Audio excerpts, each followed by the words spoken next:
আসসালামু আলাইকুম এভরিওয়ান। তো চলে আসছি আরেকটি ঈদের ব্লগ নিয়ে। আলসেমি আর ব্যস্ততা দুইটার কারণেই ভিডিওগুলো এডিটও করতে পারতেছি না আর আপলোডও দিতে পারতেছি না।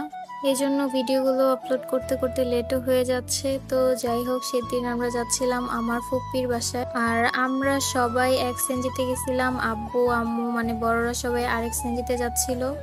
আর আমরা সবাই বলতে আমি, মাহফুজ, মেঘা, সায়েম আর আমার একটা দাদা, আমরা সবাই এক সেনজিতে যাচ্ছিলাম। আর আরেকটা সেনজিতে আমার আব্বু আম্মু, আমার শ্বশুর শাশুড়ি আর আমার দেবর মেহেরাজ যাচ্ছিল।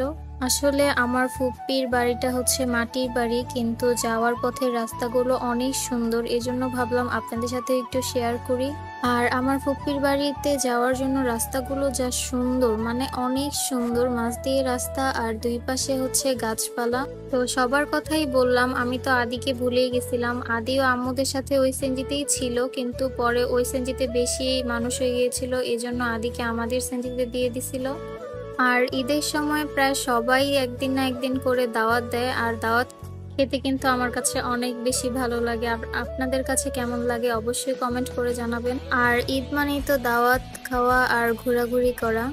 আর এইবার ঈদে আমরা অনেক বেশি ঘুরছি, আলহামদুলিল্লাহ এবার ঈদটা অনেক বেশি ভালো কাটছে। তো যাই হোক, কথা বলতে বলতে প্রায় চলে আসলাম আমার ফুপ্পির বাড়ি কাছাকাছি। মেঘা এদিকে হাসতে হাসতে শেষ, ওর ভিডিও আমি বারবার নিচ্ছিলাম এজন্যে। তো আমাদের সামনেই ছিল আমার আব্বু আম্মুদের সিএনজি, আর এটা হচ্ছে আমার ফুপ্পির বাড়ির একদম মেইন রোড।